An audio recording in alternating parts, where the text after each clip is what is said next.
കേരള രാഷ്ട്രീയ മണ്ഡലത്തിലെ രണ്ട് വലിയ പേരുകാരുടെ ഉടമകളായ ശ്രീ ഉമ്മൻചാണ്ടിയും ശ്രീ VM സുധീരനും ടെലിഫോണിലൂടെ ഈ ഐക്യപ്പെടലിന് ഒപ്പം നിൽക്കുന്നു എന്നറിയിച്ചു. അടുത്തതായി സംസാരിക്കാൻ ദിലീപിനെ ക്ഷണിക്കുന്നു.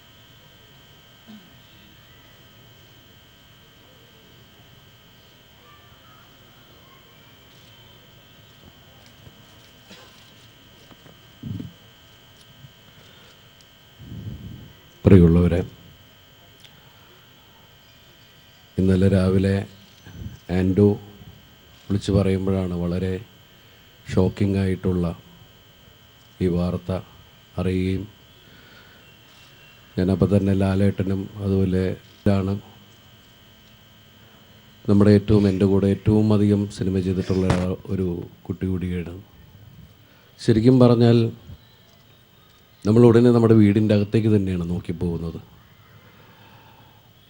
വളരെ ഭയക്കുന്ന, ഇത് സിനിമയിൽ സംഭവിച്ചു എന്നതിനേക്കാളപ്പുറം നമ്മുടെ നാട്ടിൽ സംഭവിച്ചു എന്നതാണ് ഏറ്റവും ദാരുണമായ, നമ്മളെ വിഷമിപ്പിക്കുന്ന ഒന്ന്. അതിനുവേണ്ടി വിശേഷങ്ങളൊക്കെ അറിഞ്ഞപ്പോൾ, കാരണം സത്യസന്ധമായ രീതിയിൽ തന്നെയാണ് പോലീസ് അതിൻ്റെ അന്വേഷണമെല്ലാം മുന്നോട്ട് കൊണ്ടുപോകുന്നത്. എല്ലാവരും വളരെ സജീവമായിട്ട് ഇതിൻ്റെ പിന്നിലുള്ള ആളുകളുടെ പുറകെ തന്നെയുണ്ട്. മീഡിയക്കാരോട് പ്രത്യേകിച്ച് പറഞ്ഞ് വാർത്തകൾ വളച്ചൊടിക്കാനല്ല ശ്രമിക്കേണ്ടത്. ഇത് സിനിമയിൽ സംബന്ധിച്ചു എന്ന് പറയുമ്പോൾ അതിന് ഇത്രയും കൂട്ടായ്മയുണ്ടായി. പക്ഷേ ഇത് നമ്മുടെ ഒരു സാധാരണക്കാരൻ്റെ വീട്ടിലെ നടക്കുന്നൊരു സംഭവമായി നമ്മളെടുത്ത് അതിൻ്റെ ഇനി നാട്ടിൽ ഇത് സംഭവിക്കാതിരിക്കാൻ അതിനുവേണ്ടി നമുക്ക് ഒരുമിച്ച് കൂട്ടായിട്ട് നിൽക്കാം. അതിൻ്റെ ഭാഗത്ത് ഞാനും ഉണ്ടാകും എന്ന് ഉറപ്പിച്ച് പറയുന്നു. എൻ്റെ കൂടെയുള്ള ഇവിടെ വന്നിരിക്കുന്ന മമ്മൂക്ക വിളിച്ചപ്പോൾ തന്നെ എല്ലാവരും കൂടെ ഓടി വരികയുണ്ടായി. അത് മലയാള സിനിമാ കുടുംബത്തിലെ ഒരംഗത്തിന് സംഭവിച്ചു എന്നതിനേക്കാൾ അപ്പുറം കേരളം എന്ന ദൈവത്തിൻ്റെ സ്വന്തം നാട്ടിൽ ഇങ്ങനെയൊന്നും സംഭവിക്കാൻ പാടില്ല എന്ന ഉറച്ച തീരുമാനത്തോടുകൂടി തന്നെയാണ് എല്ലാവരും ഒറ്റക്കെട്ടായി ഉണ്ടാവുമെന്ന ഉറച്ച വിശ്വാസത്തോടെ വന്നിരിക്കുന്ന എല്ലാവർക്കും എല്ലാ ഐശ്വര്യങ്ങളും നേർന്നുകൊണ്ട് നന്ദി. അടുത്തതായി ശ്രീ കമൽ.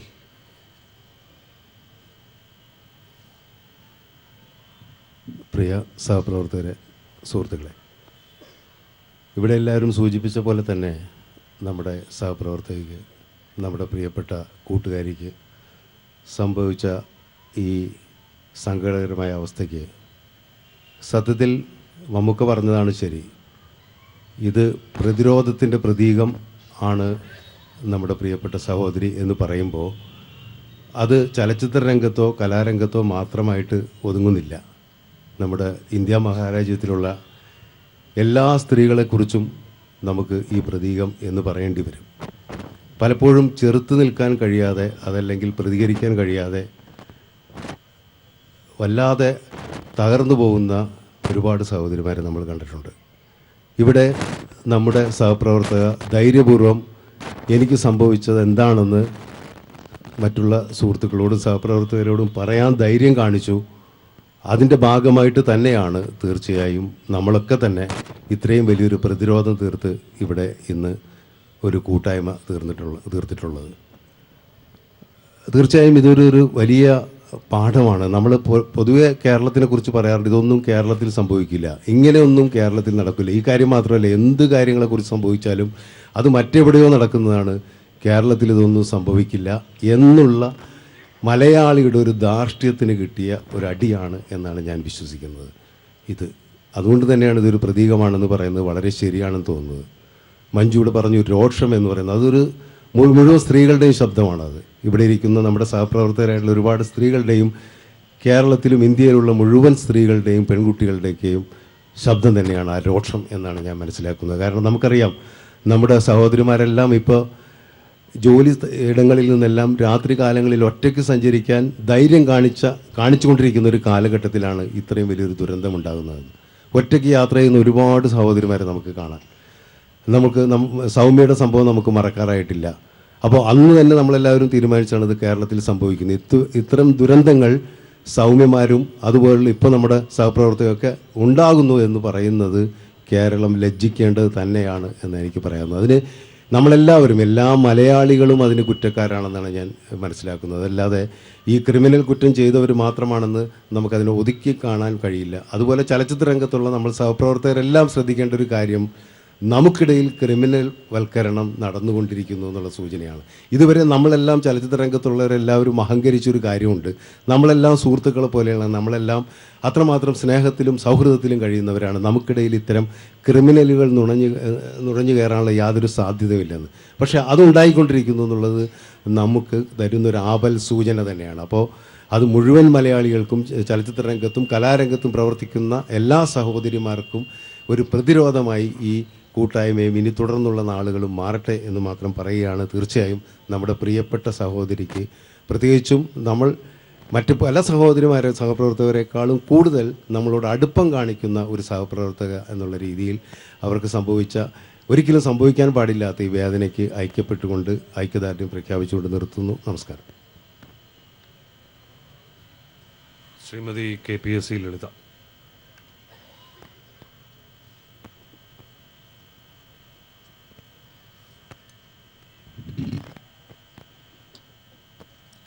വളരെയധികം വേദനയോടെ കൂടി തന്നെയാണ് ഈ സംഭവം അറിഞ്ഞപ്പോൾ മനസ്സിൽ തോന്നിയത്.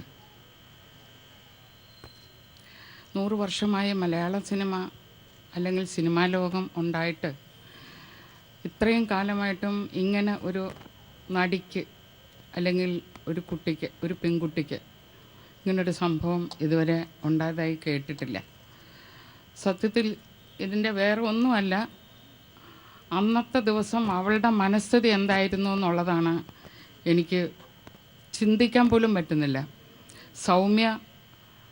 സൗമ്യയുടെ കഥ നമുക്കറിയാം. അത് ഒരേ ഒരാളിൻ്റെ ഇതിൽ അത് അങ്ങനെ ട്രെയിനിൽ നിന്ന് എടുത്തു ചാടി അത് സംഭവിച്ചു.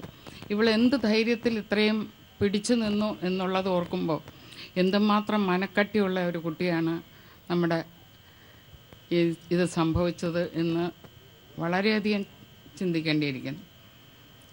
ഈ പറയുന്ന ഞാനാണെങ്കിൽ പോലും എനിക്ക് ഇങ്ങനെ ഒരു നമ്മളൊക്കെ രാത്രിയിൽ യാത്ര ചെയ്യുന്ന ആൾക്കാരാണ്. ഒരു 4 ദിവസം മുമ്പ് വരെ ഞാൻ പാലക്കാട് രാത്രി ഇവിടെ നിന്ന് 9 മണിക്ക് പോയിട്ട് ഞാൻ അവിടെ ഒരു ഷൂട്ടിങ്ങിൽ പങ്കെടുക്കേണ്ടി വന്നു. അതുപോലെ ഓരോ രാത്രികളും നമുക്ക് ചിലപ്പോൾ ആരും കൂട്ടുവരാനുണ്ടാവില്ല. നമ്മളൊരു ഡ്രൈവറെയോ അല്ലെങ്കിൽ വേറെ ഒരാളിനെ കൂട്ടി തന്നെ ആയിരിക്കും നമ്മളെ പ്രൊഡക്ഷനിൽ നിന്ന് അയക്കുന്നത്. എല്ലാ ധൈര്യവും നമുക്ക് ഓരോ ദിവസം ചോർന്നുകൊണ്ടിരിക്കുകയാണ്. അപ്പോൾ ഇതിനെല്ലാം മുൻകരുതലായിട്ട് നമ്മുടെ പ്രൊഡക്ഷനിലുള്ള ആൾക്കാരും നമ്മുടെ പ്രൊഡക്ഷൻ സഹോദരന്മാരും നമ്മുടെ ഡയറക്ടേഴ്സും നമ്മുടെ മറ്റ് സിനിമ മേഖലയിലുള്ള എല്ലാവരും തന്നെ ഇനിയും കൂടുതൽ ഇതിന് മുൻകരുതൽ എടുത്തുകൊണ്ട് ഓരോ ആർട്ടിസ്റ്റിനെയും എങ്ങോട്ടെങ്കിലും വിടുന്ന കാര്യത്തിൽ വളരെയധികം ജാഗ്രത കാണിക്കണം. ഇപ്പോൾ ഉണ്ടായ ഈ കുട്ടിയുടെ അനുഭവം ഇനി ഒരാളിനുണ്ടാവരുതേ എന്ന് മാത്രം പറഞ്ഞുകൊണ്ട് കൂടുതൽ താല്പര്യം എടുക്കുക എന്നാണ് എനിക്ക് പറയാനുള്ളത്. വേറൊന്നുമില്ല.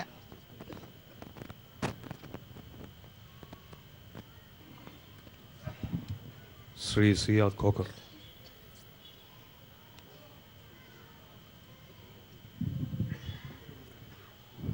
സുഹൃത്തുക്കളെ, സിനിമാ നിർമ്മാണത്തിൽ ഒരു വിശ്വാസത്തിൻ്റെ കാലഘട്ടമാണ് കഴിഞ്ഞു പോയിരുന്നത്. ഇപ്പോൾ ഇതിനൊക്കെ തെളിയുന്നത് ആ വിശ്വാസം നഷ്ടപ്പെട്ടു. കൂടെ പ്രവർത്തിക്കുന്നവർക്ക് ഞങ്ങളൊക്കെ സിനിമയിൽ ഒരു ദിവസം ഒരു ലൊക്കേഷനിൽ നിന്ന് മറ്റൊരു ലൊക്കേഷനിലേക്ക് നടിമാരെ കയറ്റിവിടുമ്പോൾ വളരെ മനസ്സമാകത്തോടെ ഇന്ന ഡ്രൈവറുടെ കൂടെയാണ് പോയിരുന്നത് എന്നുള്ള പ്രൊഡക്ഷൻ എക്സിക്യൂട്ടീവും പ്രൊഡ്യൂസറും ഡയറക്ടറുമൊക്കെ സമാധാനത്തോടെ കഴിഞ്ഞിരുന്നൊരു കാലഘട്ടം. ഇനിയിപ്പോൾ അത് മാറ്റി ചിന്തിക്കേണ്ടി വന്നിരിക്കുന്നു. എൻ്റെ പ്രൊഡ്യൂസർ അസോസിയേഷൻ്റെ പ്രസിഡൻറ്റ് മിസ്റ്റർ സുരേഷ് കുമാറും രഞ്ജിത്തും എല്ലാം ഞങ്ങൾ 2-3 ദിവസമായിട്ട് ചർച്ച ചെയ്യപ്പെടുന്ന വിഷയം, അതിൽ നിന്നൊക്കെ മാറ്റി ചിന്തിച്ചുകൊണ്ട് ഇനി സിനിമാ പ്രവർത്തകരുടെ ആരെ നമ്മൾ എംപ്ലോയി ആയിട്ട് വെക്കുന്നു അവരുടെ എല്ലാം തന്നെ എല്ലാ വിധത്തിലുമുള്ള സ്വഭാവ ചിട്ടങ്ങൾ എല്ലാം ഉറപ്പുവരുത്തിയതിന് ശേഷം മാത്രം മതി ഡ്രൈവേഴ്സ്, അതേമാതിരി തന്നെ ക്രൂ മെമ്പേഴ്സ് എല്ലാവരും തന്നെ പ്രൊഡ്യൂസർ അസോസിയേഷൻ വെക്കുന്ന രീതിയിലുള്ള നടപടിക്രമങ്ങളോടുകൂടിയുള്ള ആൾക്കാരെ വെച്ചാൽ മതി. ആ വിശ്വാസത്തിൻ്റെ കാലഘട്ടം കഴിഞ്ഞു. വിളിച്ചു വരുത്തിയതിന് ശേഷം ഇങ്ങനെയൊരു സംഭവം ഉണ്ടായിട്ട് അതിനെപ്പറ്റി സംസാരിക്കുന്ന ഇനിയുള്ള കാലത്ത് ഭംഗിയുള്ള ഒരവസരമല്ല. ഇന്ന് സിനിമയിലുള്ള എല്ലാ നടീനടന്മാരാണെങ്കിലും എല്ലാം സുഹൃത്തുക്കളും സഹോദരന്മാരായിട്ട് കാണുന്ന ഈ പ്രൊഡ്യൂസേഴ്സിന് അവരുടെ രക്ഷയ്ക്കും അവരുടെ എല്ലാം നല്ലതിനും വേണ്ടി നിൽക്കുക എന്നുള്ള ഉത്തരവാദിത്വം ഞങ്ങൾക്കുണ്ട്. എന്നും ഈ കൂട്ടായ്മയ്ക്ക് ഞങ്ങളുടെ എല്ലാവിധ സഹകരണം ഉണ്ടാകും എന്ന് പ്രൊഡ്യൂസർ അസോസിയേഷന് വേണ്ടി ഞങ്ങൾ സംസാരിക്കുന്നു, ഉറപ്പ് തരുന്നു. Thank you. ശ്രീ CB മലയിൽ.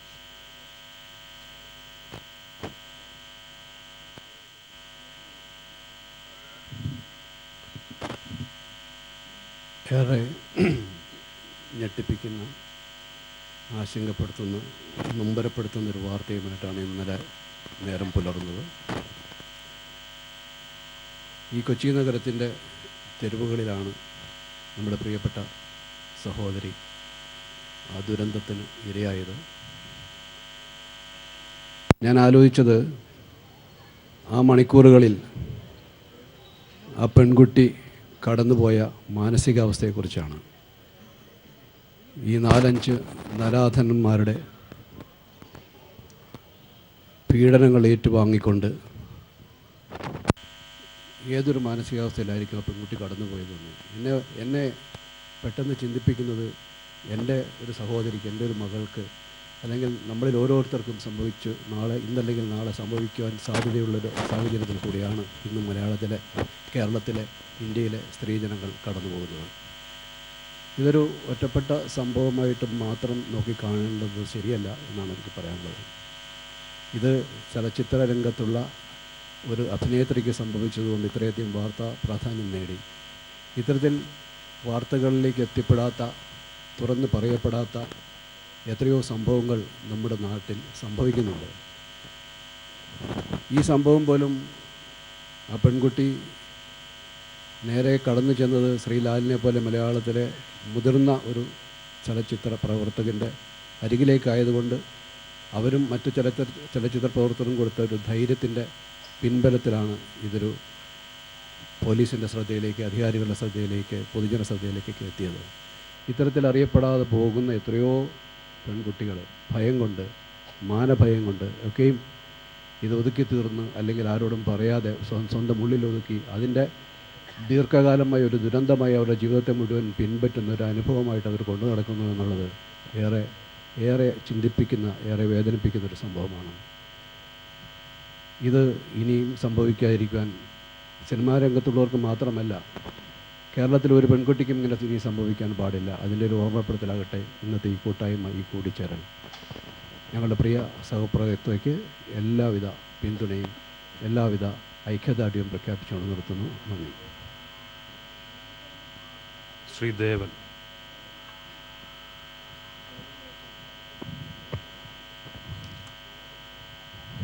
ഇവിടെ എല്ലാവരും പറഞ്ഞത്, ഇവിടെ വികാരം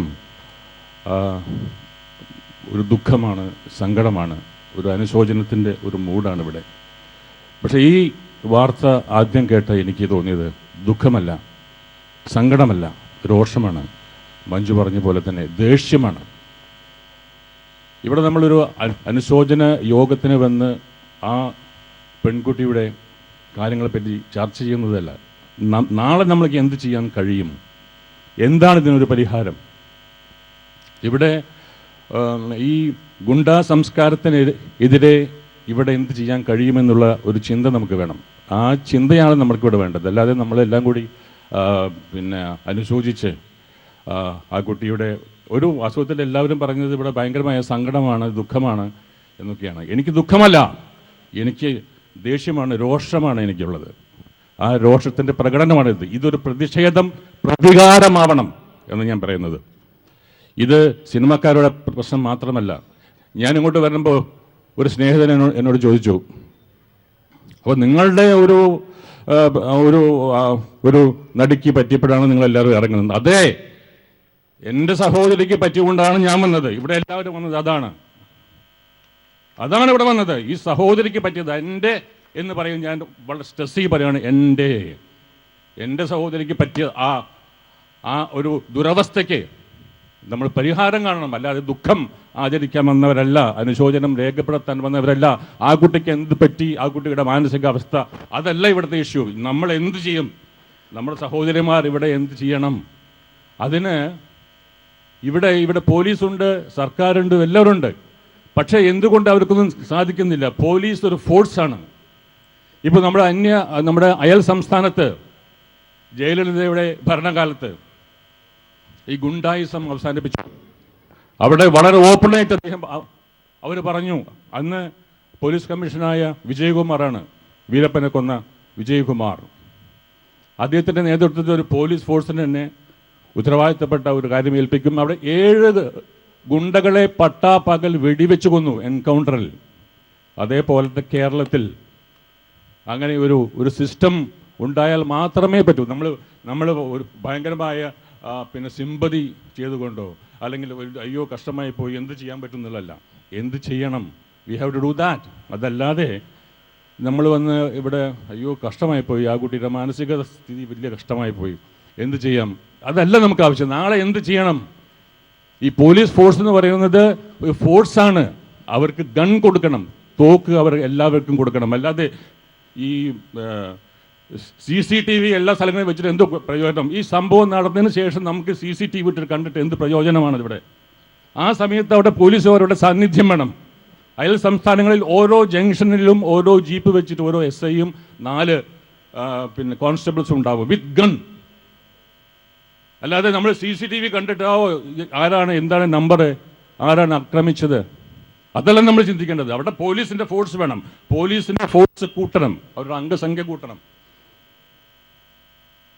ഇവിടെ അങ്ങനെ ഉണ്ടെങ്കിൽ മാത്രമേ നമുക്കിവിടെ ഇത് ചെയ്യാൻ സാധിക്കുള്ളൂ. അല്ലാതെ വെറുതെ നമ്മൾ അനുശോചിച്ച് ദുഃഖിച്ച് സങ്കടത്തിൽ. എനിക്ക് സങ്കടമേ അല്ല, ദുഃഖമല്ല, എനിക്ക് രോഷമാണ്.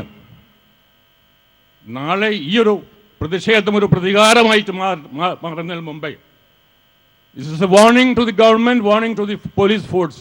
ഞങ്ങളുടെ ഈ പ്രതിഷേധം ഒരു പ്രതികാരമായി മാറി ഞങ്ങൾ തെരുവിൽ ഇറങ്ങും. അതിനു മുമ്പേ എന്തെങ്കിലും ഒരു കാര്യം നടന്നില്ലെങ്കിൽ ഇറങ്ങും. ജയ് ഹിന്ദ്. ശ്രീ രൺജി മണിക്കർ.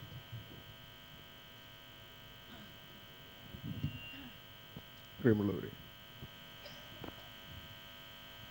നിങ്ങളുടെ ഡേറ്റ റീചാർജ് ചെയ്ത് വയ്ക്കൂ.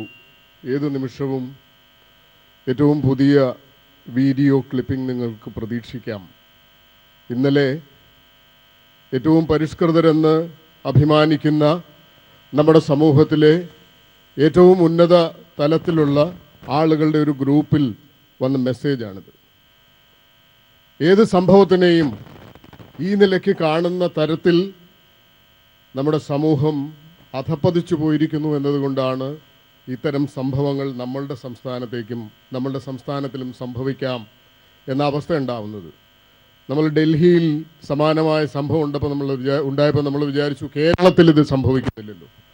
കേരളം ഇന്ത്യയിലെ ഏറ്റവും പരിഷ്കൃതമായ, ഏറ്റവും പുരോഗമിച്ചു കഴിഞ്ഞ, ഏറ്റവും വലിയ നവോത്ഥാനം സംഭവിച്ചു കഴിഞ്ഞ ഒരു സ്റ്റേറ്റാണ് എന്ന് നമ്മൾ വിശ്വസിക്കുമ്പോഴും അതിവേഗത്തിൽ നമ്മുടെ സംസ്ഥാനത്ത് ക്രിമിനൽ വൽക്കരണം നടന്നുകൊണ്ടിരിക്കുകയാണ്. ഇതിന് നമ്മൾ സർക്കാരിനെ പഴിച്ചിട്ട് കാര്യമില്ല, എല്ലാ ജംഗ്ഷനിലും നമ്മൾ പോലീസിനെ നിരത്തിയിട്ട് കാര്യമില്ല, എല്ലാ പോലീസുകാരെയും തോക്കേൽപ്പിച്ചു കൊടുത്തതുകൊണ്ട് ഇത്തരം പ്രശ്നങ്ങൾ പരിഹരിക്കപ്പെടുന്നില്ല. ഇങ്ങനെയുള്ള സംഭവങ്ങൾ നമ്മൾ സ്വയം പരിഷ്കരിക്കുന്നതിലൂടെ അല്ലാതെ ഒരു കാരണവശാലും പരിഹരിക്കപ്പെടില്ല. കഴുകന്മാരെ പോലെ സ്ത്രീ ശരീരത്തിൻ്റെ ദൃശ്യങ്ങൾക്കായി എല്ലാ ദിവസവും വാട്സാപ്പിൽ തേടുന്ന ഒരു വലിയ സമൂഹം നമുക്ക് സമാന്തരമായി സൃഷ്ടിക്കപ്പെട്ടുകൊണ്ടിരിക്കുകയാണ് നമ്മുടെ രാജ്യത്ത്, നമ്മുടെ സംസ്ഥാനത്ത്. ഏറ്റവും വിദ്യാഭ്യാസ നിലവാരമുള്ള സ്റ്റേറ്റ്, ഏറ്റവും പരിഷ്കൃതമായ ഏറ്റവും പുരോഗമിച്ച സംവിധാനങ്ങളുള്ള സ്റ്റേറ്റ്. പക്ഷേ ആത്യന്തികമായി സ്ത്രീ ശരീരത്തെ മാംസമായിട്ട് കാണുന്ന സംസ്കാരത്തിലേക്ക് നമ്മുടെ സമൂഹം അധപ്പതിച്ചുകൊണ്ടിരിക്കുന്നത് കൊണ്ടാണ് ഇത്തരം സംഭവങ്ങൾ നമ്മുടെ സമൂഹത്തിലും ഉണ്ടാവാൻ പ്രാപ്തമാവുന്ന ഒരു അന്തരീക്ഷം സൃഷ്ടിക്കപ്പെടുന്നത്. അതിനെതിരായ ബോധവൽക്കരണം ഇത് ഏത് മേഖലയിൽ നടന്നാലും, ഇതിപ്പോൾ സിനിമാ മേഖലയിൽ നടന്നതുകൊണ്ട് ഇങ്ങനെയൊരു കൂട്ടായ്മ ഉണ്ടായി, ഇങ്ങനെ ഒരു പ്രതിഷേധമുണ്ടായി. ഈ നഗരത്തിലെ ഏറ്റവും പ്രധാനപ്പെട്ട ആളുകൾ ഈ സദസ്സിലും വേദിയിലും അണിനിരന്ന് ഈ വികാരം പങ്കിടുന്നു, ഈ പ്രതിഷേധം പങ്കിടുന്നു. പക്ഷേ എത്രയോ ഒറ്റപ്പെട്ട സംഭവങ്ങൾ നമ്മുടെ സമൂഹത്തിൽ പുറത്തറിയാതെ പോകുന്നു. അപ്പോൾ ആത്യന്തികമായി സ്ത്രീ സുരക്ഷ എന്ന വിഷയത്തിൽ ജാഗ്രതാപൂർവം നിലപാടെടുക്കുവാൻ നമ്മൾക്ക് കഴിയണം. ഈ സംഭവം ഉണ്ടായപ്പോൾ ഞാൻ ആദ്യം ലാല് എന്നെ വിളിച്ചിട്ട് ഞാൻ ആദ്യം വിളിച്ചത് ശ്രീ പി രാജീവിനെയാണ്. അദ്ദേഹം ഒരു സിനിമാ തിയേറ്ററിൽ ഇരിക്കുകയായിരുന്നു. അവിടെ നിന്ന് ഇറങ്ങിയിട്ടാണ് അദ്ദേഹം വന്നത്. അദ്ദേഹമാണ് പിന്നീട് ഒപ്പം തന്നെ ശ്രീ പി ടി തോമസ്, അദ്ദേഹവും അവിടെ എത്തി. അപ്പോൾ നമ്മുടെ ജനപ്രതിനിധികൾ ഇതിന് തയ്യാറാണ്. നമ്മുടെ ഏറ്റവും പ്രധാനപ്പെട്ട പോലീസ് ഓഫീസർമാർ ഏതാനും മണിക്കൂറുകൾക്കുള്ളിൽ ഈ സംഭവം നടന്ന അതുമായി ബന്ധപ്പെട്ട് അവർ ചെയ്യേണ്ട കാര്യങ്ങൾ ചെയ്തു. ലാലിൻ്റെ വീട്ടിലെത്തി ഇതുമായി ബന്ധപ്പെട്ട തെളിവുകൾ ശേഖരിച്ചു. ഏറ്റവും ജാഗ്രതയോടുകൂടി തന്നെ ഇതിൻ്റെ അന്വേഷണത്തിന് സംവിധാനങ്ങൾ ക്രമീകരിച്ചു. കേരളത്തിൻ്റെ മുഖ്യമന്ത്രി പിറ്റേ ദിവസം ലാലിനെ വിളിച്ച് സംസാരിച്ചു. അപ്പോൾ നമുക്ക് ഈ സംവിധാനങ്ങളൊക്കെ ഉണ്ട്, പക്ഷേ അടിസ്ഥാനപരമായി നമ്മുടെ സമീപനം മാറണം. സ്ത്രീക്ക് സുരക്ഷിതയായി നടക്കാൻ പറ്റാത്ത ഒരു അന്തരീക്ഷത്തിലാണ്, ഒരു സമൂഹത്തിലാണ് നമ്മൾ ആണുങ്ങൾ എന്ന് പറഞ്ഞ് നടക്കുന്നതെങ്കിൽ, സ്ത്രീയുടെ സുരക്ഷ ആണിൻ്റെ ചുമതലയാണ് എന്ന നിലയ്ക്ക് സ്ത്രീയെ ഇടിച്ചു താഴ്ത്തി കാണാൻ ഞാൻ ആഗ്രഹിക്കുന്നില്ല. സ്ത്രീക്ക് സുരക്ഷ ആണ് കൊടുക്കേണ്ടതല്ല, സ്ത്രീക്ക് സുരക്ഷ സമൂഹം കൊടുക്കേണ്ടതാണ്. സ്ത്രീയുടെ സുരക്ഷ സമൂഹത്തിൻ്റെ ഉത്തരവാദിത്തമാണ്. സ്ത്രീയടക്കം പുരുഷനടക്കമുള്ള സമൂഹത്തിൻ്റെ ഉത്തരവാദിത്തമാണ്. അത് ഏറ്റെടുക്കാൻ പാകത്തിലുള്ള ജാഗ്രത നമുക്കുണ്ടാവണം. ഏത് കോണിൽ ഏത് തരത്തിലുള്ള ക്രിമിനൽ ആക്ടിവിറ്റീസ് ഉണ്ടായാലും സ്ത്രീ വിഹുലയായി പോകുന്ന ഒരു അന്തരീക്ഷം നമുക്കുണ്ടാവാൻ പാടില്ല. നമ്മുടെ വീട്ടിലാണ് സംഭവിക്കുന്നതെങ്കിൽ നമ്മൾ വാട്സാപ്പിൽ ഇതിൻ്റെ ക്ലിപ്പ് പ്രതീക്ഷിച്ചിരിക്കുമോ? നമ്മുടെ പെങ്ങൾക്കാണ്, അമ്മയ്ക്കാണ്, സഹോദരിക്കാണ്, അല്ലെങ്കിൽ ഭാര്യയ്ക്കാണ് ഇത് സംഭവിക്കുന്നതെങ്കിൽ, നമ്മുടെ മകൾക്കാണ് സംഭവിക്കുന്നതെങ്കിൽ, അപ്പോൾ അത്തരത്തിലുള്ള ഒരു കഴുകൻ മനസ്ഥിതി നമ്മുടെ സമൂഹത്തെ ഗ്രസിച്ചു കഴിഞ്ഞിരിക്കുന്നു. അതിൽ നിന്ന് നമുക്ക് ജാഗ്രതയോടുകൂടി സ്ത്രീയെ ബഹുമാനിക്കുന്ന, സ്ത്രീയുടെ അഭിമാനം നിലനിർത്തുന്ന ഒരു അന്തരീക്ഷത്തിലേക്ക് കേരളം സഞ്ചരിക്കണം, കേരളീയ സമൂഹം സഞ്ചരിക്കണം. അങ്ങനെ ഒരു സന്ദേശത്തിൻ്റെ തുടക്കമായിട്ടാണ് ഈ ഒരു കൂട്ടായ്മ, അങ്ങനെ ഒരു സന്ദേശത്തിൻ്റെ ഭാഗമായിട്ടാണ് ഈ കൂട്ടായ്മയ്ക്ക് അർത്ഥവും പ്രസക്തിയും ഉണ്ടാവുന്നത്. നന്ദി.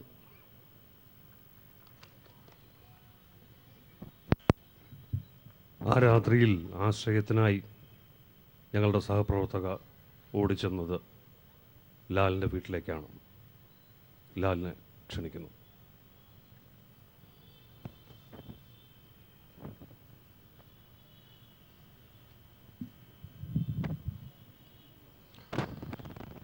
ഈ സങ്കടകരമായ സംഭവം ഉണ്ടായ ഉടനെ ആദ്യം അവൾ എൻ്റെ വീട്ടിലേക്ക് ഓടിക്കയറി വന്നപ്പോൾ തലച്ചോറ് മരവിച്ചു പോയിട്ടുള്ള, എന്താ ചെയ്യേണ്ടതെന്ന് അറിയാൻ പാടില്ലാത്തൊരവസ്ഥയിൽ ഇങ്ങനൊരു സംഭവം ഫേസ് ചെയ്യേണ്ടി വരുന്നത് ജീവിതത്തിൽ ആദ്യമായിട്ടാണ്. ദൈവം തോന്നിപ്പിച്ചതുപോലെ എനിക്കപ്പോൾ ഓർമ്മ വന്നത്, കഴിഞ്ഞ സിദ്ദിഖിൻ്റെ ഫുക്രി എന്ന സെറ്റിൽ വെച്ചിട്ട് ലോക്നാഥ് ബെഹ്റ സാറ് DGP ഞാൻ പരിചയപ്പെടുകയുണ്ടായി. അദ്ദേഹത്തിൻ്റെ നമ്പർ എൻ്റെ കയ്യിലുണ്ടായിരുന്നു. ആ 11 മണിക്ക് ഞാൻ അദ്ദേഹത്തെ വിളിച്ചപ്പോൾ ഭാഗ്യത്തിന് അദ്ദേഹം ഫോൺ അറ്റൻഡ് ചെയ്തു. നന്ദി പറയുന്നതിന് ഒരളവിനപ്പുറം പറയേണ്ടിയിരിക്കുന്നു. കാരണം വിത്തിൻ നോ ടൈം വീട്ടിലെ എല്ലാ ഓഫീസേഴ്സും, എറണാകുളത്തു നിന്നുള്ള ഓഫീസേഴ്സും പോരാത്ത തിരുവനന്തപുരത്ത് നിന്ന് വരെയുള്ള ഓഫീസേഴ്സ് അടുത്തടുത്ത നിമിഷങ്ങളിലെത്തിയും വളരെ ശക്തമായിട്ടുള്ള രീതിയിലുള്ള അന്വേഷണ കാര്യങ്ങൾ നീക്കിയൊക്കെ ചെയ്തതിന് അത്ഭുതകരമായിട്ട് എനിക്ക് തോന്നി. കാരണം നേരം വെളുത്തിട്ടും ഇവരാരും പോയിട്ടില്ല, എല്ലാവരും വീട്ടിൽ തന്നെ ഉണ്ടായിരുന്നു. കുറേ പേര് അന്വേഷണത്തിനായിട്ട് പുറത്തേക്ക് പോയി, ബാക്കി എല്ലാവരും തെളിവെടുപ്പുകളും കാര്യങ്ങളും ആയിട്ട് നിന്നപ്പോൾ അതിന് ആദ്യം നമ്മുടെ പോലീസ് സേനയ്ക്ക് നന്ദി പറയാൻ ഞാൻ ഈ അവസരം വിനിയോഗിക്കുന്നു. കുറച്ച് കഴിഞ്ഞപ്പോൾ വീണ്ടും ബെഹ്റ സാർ എന്നെ വിളിച്ചിട്ടുണ്ടായിരുന്നു. ലാലെ എന്താണ് അവിടുത്തെ അവസ്ഥ? ഞാൻ പറഞ്ഞ കാര്യങ്ങളൊക്കെ ഭംഗിയായിട്ട് നീങ്ങുന്നു, എല്ലാ കാര്യങ്ങളും നടക്കുന്നുണ്ട്. അപ്പോൾ അതിനിടയ്ക്ക് PT തോമസ് സാർ വന്നിട്ടുണ്ടായിരുന്നു, രാജീവ് സാർ ഉണ്ടായിരുന്നു, ആൻഡോ വളരെ ശക്തമായിട്ട് എൻ്റെ കൂടെ ഉണ്ടായിരുന്നു. അങ്ങനെ ഒരുപാട് പേര് സപ്പോർട്ടിംഗ് ആയിട്ടുണ്ടായിരുന്നു. മമ്മൂക്ക അന്ന് രാത്രി എന്നെ വിളിച്ചിട്ടുണ്ടായിരുന്നു. അപ്പോൾ ബെഹ്റ സാർ എന്നെ വിളിച്ചിട്ട് ചോദിച്ചു, എന്താണ് കുട്ടിയുടെ അവസ്ഥ? ഞാൻ പറഞ്ഞു, അവൾ വല്ലാത്ത രക്തം പോലും മുഖത്തില്ലാത്തൊരവസ്ഥയിലാണ്. ലാല് ചെയ്യേണ്ടത് അവളെ പറഞ്ഞ് ബൂസ്റ്റ് ചെയ്യുക, അവളുടെ മാനസികാവസ്ഥ നിലനിർത്തുക എന്ന് പറയുന്നതാണ് ഏറ്റവും വലിയ കാര്യം. ഞാനും എൻ്റെ ഭാര്യ നാൻസിയും ആൻഡോയും എൻ്റെ മകളും എല്ലാവരും ചേർന്ന് വിളിച്ച് പറഞ്ഞ് ഇവളത് നേരിടാനുള്ളൊരു അവസ്ഥയിലേക്ക് കുറേശ്ശെയായിട്ട് വന്നു തുടങ്ങി. അതിനിടയ്ക്ക് അവളുടെ അമ്മയും സഹോദരനും എത്തി. നേരം വെളുക്കുമ്പോഴേക്കും അവളെ വിവാഹം ചെയ്യാൻ പോകുന്ന ചെറുപ്പക്കാരനും അവിടെ എത്തി. അവരെല്ലാവരും വളരെ സ്ട്രോങ് ആയിട്ട് അവളെടുത്ത് അവരെയൊക്കെ അഭിനന്ദിക്കുന്നത് എത്ര അളവിലാണെന്ന് എനിക്കറിഞ്ഞുകൂടാ. ആ വിധത്തിൽ പറഞ്ഞ് അവൾ എന്തിനേയും നേരിടാനുള്ളൊരവസ്ഥയിലേക്ക് എത്തി. അപ്പോൾ ബെഹർ സാർ എൻ്റെ അടുത്ത് പറഞ്ഞത്, ഇതിന് സമാനമായിട്ടുള്ള 3 കേസുകൾ അടുത്ത കാലത്ത് നിങ്ങളുടെ ഇൻഡസ്ട്രിയുമായി ബന്ധപ്പെട്ട് തന്നെ നടന്നു കഴിഞ്ഞിട്ടുണ്ട്. പക്ഷെ ഇതെല്ലാം ആരും അറിയാതെ പോകുന്നു. പണം കൊടുത്ത് ഒതുക്കിയതോ അപമാനം പേടിച്ചിട്ട് അറിയണ്ട എന്ന് കരുതിയിട്ട് ഒതുക്കിയതോ ഒക്കെ ആയിട്ട്. ലാല്, ഇതും അങ്ങനെ തീർന്നു പോകരുത്. അതിന് അവൾ മാത്രമാണ് നിൽക്കേണ്ടത്. അതിൻ്റെ ഉത്തരവാദിത്വം നിങ്ങൾ ഏറ്റെടുക്കണം. അതാണ് നിങ്ങൾ ചെയ്യേണ്ടത്. അല്ലാതെ മറ്റു കാര്യങ്ങളും ചെയ്തിട്ടില്ല. അവളെ ഇതിന് ശക്തി കൊടുക്കണം. അത് പറഞ്ഞു. അവരുടെ ഈ പറഞ്ഞ അവളെ വിവാഹം ചെയ്യാൻ പോകുന്ന ചെറുപ്പക്കാരനടക്കം അതിന് വേണ്ടിയിട്ട് ശക്തമായിട്ട് നിന്നപ്പോൾ അവൾ പറഞ്ഞു, എന്തും ഫേസ് ചെയ്യാൻ ഞാൻ റെഡിയാണ്. ഇനി കോടതിയിൽ എന്ത് വൃത്തികെട്ട ചോദ്യങ്ങൾ വരട്ടെ, അപ്പോഴും ഞാൻ ഫേസ് ചെയ്യാൻ റെഡിയാണ്. അത് ഞാൻ അദ്ദേഹത്തെ അറിയിച്ചു. ഈ അവസ്ഥയിൽ പോയിക്കൊണ്ടിരിക്കുന്ന അവൾ ഈ കഴിഞ്ഞ ദിവസം ചില ചാനലുകളിലെ 1-2 പ്രയോഗങ്ങളിൽ വല്ലാതെ തകർന്നിട്ടുണ്ട്. ഞാനത് നേരിട്ട് കാണുന്നതാണ് കുറേ കാര്യങ്ങൾ. അവൾക്ക് ഇപ്പോൾ അത് ഫേസ് ചെയ്യാൻ പറ്റാത്ത അവസ്ഥയിലേക്ക് രമ്യ നമ്പീശനറിയാം. അവരൊക്കെ കണ്ടുകൊണ്ടിരിക്കുന്ന ആ ഒരു ദിവസം ഇന്നിപ്പോൾ അവൾക്ക് നിന്ന് പിന്മാറിയാൽ കൊള്ളാവുന്ന അവസ്ഥയിലേക്ക് എത്തിയിട്ടുണ്ട്. അവളെ സ്ട്രോങ് ആയിട്ട് നിർത്താനായിട്ടുള്ള കാര്യങ്ങളാണ് നമ്മൾ ചെയ്യേണ്ടത്. എല്ലാവരും ഇപ്പം മമ്മൂക്ക ഇന്ന് കാലത്ത് പോയി കണ്ടിട്ടുണ്ടായിരുന്നു. സുരേഷ് ഗോപി ഒന്ന് അദ്ദേഹത്തെ വീട്ടിൽ പോയി അവളെ വീട്ടിൽ പോയി കണ്ടിട്ടുണ്ടായിരുന്നു. അതൊക്കെ വളരെ നല്ല കാര്യം തന്നെ. ഒപ്പം തന്നെ അവളെ എങ്ങനെ ശക്തിയോടി ഇതിൽ നിൽക്കാനായിട്ട് സഹായിക്കാൻ പറ്റുമെന്നുള്ള കാര്യത്തിൽ നമ്മൾ എന്ത് ചെയ്യാൻ പറ്റുമോ അതെല്ലാം ചെയ്യണം. അന്ന് അവൾ ഓടിക്കച്ചു വന്ന് എൻ്റെ നെഞ്ചിൽ കെട്ടിപ്പിടിച്ച് കരഞ്ഞുകൊണ്ട്, ലാൽച്ചേട്ടാ അന്ന് കരഞ്ഞ ആ ശബ്ദത്തിന്, അത് ഈ ലോകത്തുള്ള എല്ലാ സ്ത്രീകളും ഒരുമിച്ച് കരഞ്ഞാൽ അത്ര ശബ്ദം ഉണ്ടാവില്ല. ആ ശബ്ദം കേൾക്കാനായിട്ട് നമ്മുടെ അമ്മയ്ക്കോ മകൾക്കോ വരുന്നൊരവസ്ഥ വരെ കാത്തിരിക്കേണ്ടി വരരുത്. Thank you.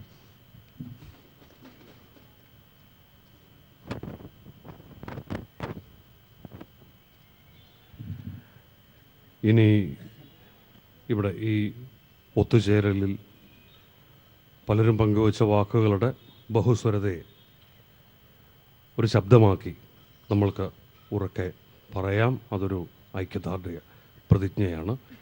ഞാൻ മമ്മൂക്കയെ ക്ഷണിക്കുന്നു. നമുക്ക് ഒന്ന് എഴുന്നേറ്റ് നിന്നുകൊണ്ട് അത് ഏറ്റു പറയാം.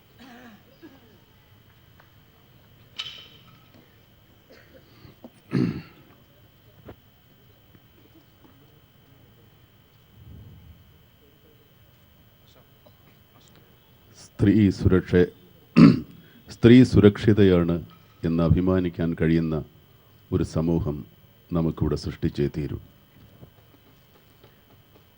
ഞാൻ പറയുന്നത് ആവർത്തിക്കണം. സ്ത്രീ സുരക്ഷിതയാണ് എന്ന് അഭിമാനിക്കാൻ കഴിയുന്ന ഒരു സമൂഹം നമുക്കിവിടെ സൃഷ്ടിച്ചേ തീരൂ.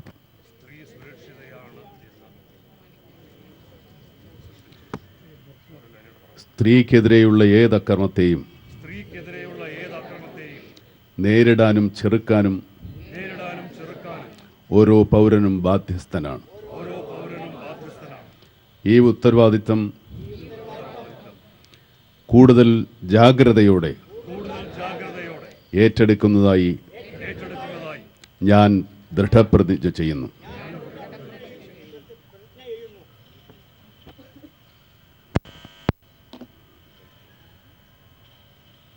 ഈ കൂട്ടായ്മ 3.5 കോടി ജനങ്ങളുടെ പ്രതീകമാണ്. അത് പ്രതീകാത്മകമായി നമ്മൾ പറയുമ്പോൾ അതിൻ്റെ വ്യാകരണം മാത്രമല്ല അതിൽ ഉൾക്കൊള്ളുന്നത്. നമ്മുടെ എല്ലാ ജനങ്ങൾക്കും, നമ്മുടെ നാട്ടിലുള്ള, ലോകത്തുള്ള, രാജ്യത്തുള്ള, ഈ ലോകത്തുള്ള എല്ലാ ജനങ്ങളോടും കൂടിയുള്ള ഒരു അഭ്യർത്ഥനയാണ് ഈ പ്രതിജ്ഞ. നമ്മുടെ സഹോദരിമാർക്കും നമ്മുടെ അമ്മമാർക്കുമെതിരെയുള്ള അക്രമങ്ങൾ മൃഗങ്ങളോ യന്ത്രങ്ങളോ അല്ല ചെയ്യുന്നെന്നുള്ളത് നമ്മൾ മനസ്സിലാക്കുക. നമ്മൾ തന്നെയാണ്, മനുഷ്യരാണ്, മനുഷ്യരൂപം പൂട്ട പിശാചുക്കളാണ്. അവരെ എതിർക്കാനും അവരെ പ്രതിരോധിക്കാനും നമുക്ക് ശക്തി ഉണ്ടാവണം, നമുക്ക് ശക്തിയുണ്ട്. അത് നമ്മൾ തെളിയിക്കണം. ഈ രാത്രി നമ്മൾ ഒരുപാട് ദൃഢപ്രതിജ്ഞകൾ എടുത്തു വേണം വീട്ടിലേക്ക് മടങ്ങാൻ. ഇനിയൊരു സഹോദരിക്കും നമ്മൾ അറിയുന്ന, നമ്മൾ കേൾക്കുന്ന, നമ്മൾ കാണുന്ന ഒരു സഹോദരിക്കും ഇങ്ങനെ ഒന്നും ഉണ്ടാവാതിരിക്കട്ടെ, ഉണ്ടാവാൻ ഞാൻ സമ്മതിക്കില്ല എന്നുറപ്പിച്ചിട്ട് വേണം നമ്മളിന്ന് വീട്ടിലേക്ക് മടങ്ങാൻ. എല്ലാ സഹോദരിമാരും സുരക്ഷിതമായിരിക്കട്ടെ. നിങ്ങൾക്ക് ഒരുപാട് സഹോദരന്മാരുണ്ട് എന്നുറപ്പിച്ച് വീട്ടിലേക്ക് പോവാം. ശുഭരാത്രി.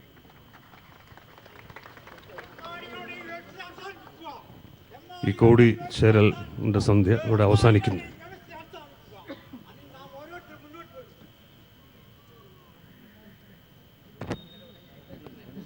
ാണ് ഈ കൂട്ടായ്മ.